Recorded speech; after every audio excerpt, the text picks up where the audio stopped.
নমস্কার বন্ধুরা, আমি পায়েল। আমার চ্যানেলে তোমাদের অনেক অনেক স্বাগত জানিয়ে আজকের ভিডিওটা শুরু করছি। আজকে আমি তোমাদের সঙ্গে শেয়ার করব পালং পনির রেসিপি। তো তোমরা ভিডিওটা দেখতে থাকো শেষ অবধি, অবশ্যই তোমাদের ভালো লাগবে।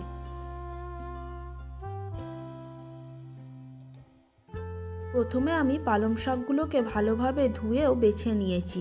এবার আমি এটাকে ভালোভাবে নুন দিয়ে একটু সেদ্ধ করে নেব।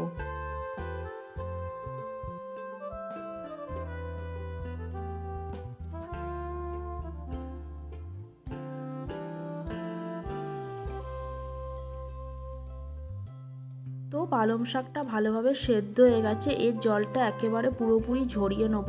নিয়ে এটাকে ভালোভাবে মিহি করে বেটে নেব।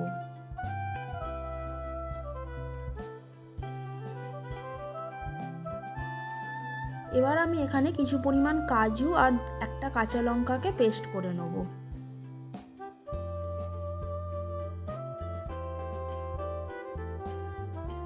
তো কাজুটা পেস্ট করে নিয়েছি, তো এটাকে আমি পালং শাকের সাথেই রেখে দেবো একসঙ্গে।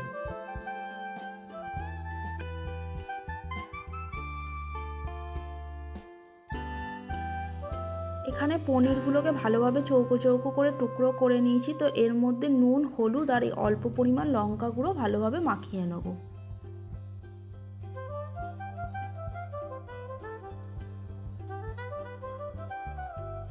কড়াই কিছু পরিমাণ সর্ষের তেল দিয়ে দিয়েছি।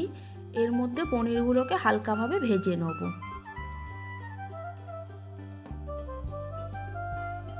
তো পনিরগুলোকে এখানে ভালোভাবে ভেজে নিয়েছি, এগুলোকে একটা অন্য জায়গায় তুলে নিলাম।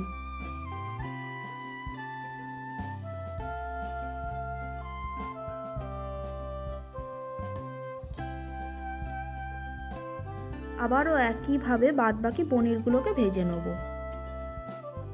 পনির ভাজা খেতে কাদের কাদের ভালো লাগে কমেন্ট করে জানাবে।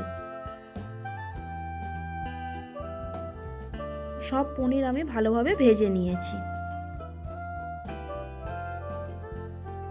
এবার তেলের মধ্যে ফোড়ন হিসেবে দিয়ে দিলাম তেজপাতা, শুকনো লঙ্কা, সাদা গোটা জিরে।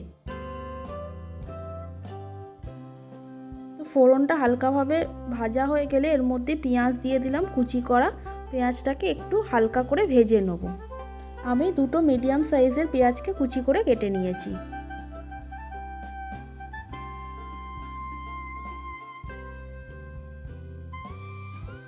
এবার কুচি করে রাখা রসুন দিয়ে দিলাম। আমি এখানে 5 কোয়া রসুনকে কুচি করে নিয়েছি।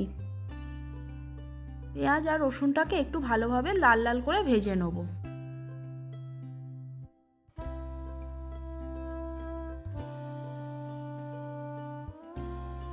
এবার দিয়ে দিলাম 1 চামচ আদা বাটা। আদা বাটাটাকেও ভালোভাবে ভেজে নেব। এবার এর মধ্যে লঙ্কা গুঁড়ো দিয়ে দিলাম, হলুদ গুঁড়ো দিয়ে দিলাম আর দিয়ে দিলাম কাশ্মীরি লঙ্কার গুঁড়ো। মশলাগুলোকেও পেঁয়াজ রসুনের সাথে ভেজে নেব।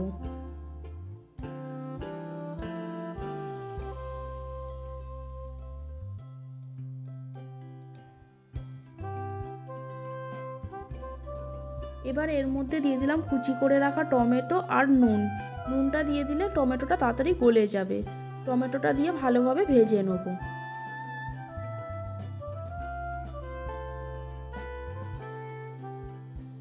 টমেটোটা এখানে ভালোভাবে ভাজা হয়ে গেছে। টমেটোর জলটা পুরো শুকিয়ে গিয়ে মশলার চারিদিক দিয়ে পুরো তেল ছেড়ে দিয়েছে। এবার এর মধ্যে বেটে রাখা পালং শাকটা দিয়ে দেবো। তো আমি বেটে রাখা কাজুটা যেহেতু পালং শাকের সাথে একসাথেই রেখে দিয়েছিলাম, ওটাও এর সাথেই একেবারে কষিয়ে নেব।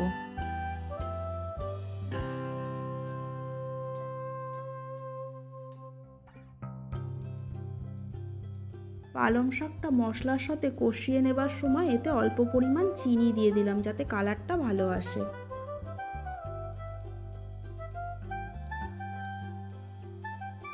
তো পালং শাকটা আমার এখানে ভালোভাবে মশলার সাথে কষিয়ে নেওয়া হয়ে গেছে। এবার এর মধ্যে আমি জল ঢেলে দিলাম।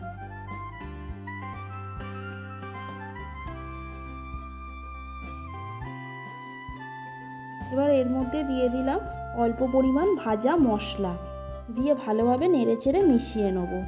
আর ভেজে রাখা পনিরের টুকরোগুলো দিয়ে দিলাম।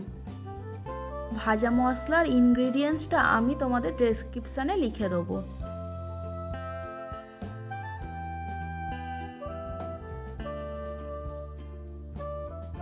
এবার এর মধ্যে দিয়ে দিলাম অল্প পরিমাণ গরম মশলা, দিয়ে ভালোভাবে মিশিয়ে নেব।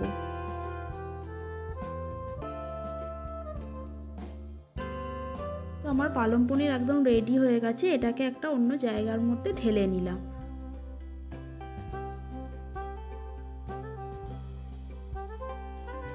এবার আমি এর ওপর দিয়ে প্রায় 3 চামচের মতো বাটার দিয়ে ভালোভাবে এটাকে মিশিয়ে নেব। তোমাদের রেসিপিটা কেমন লাগলো অবশ্যই জানিও, ভালো লাগলে কমেন্ট করো, লাইক করো, শেয়ার করো, আর যারা চ্যানেলটা আমার এখনও সাবস্ক্রাইব করোনি অবশ্যই করে দিও। দেখা হচ্ছে নেক্সট ভিডিও। টাটা, ততক্ষণ সবাই ভালো থেকো।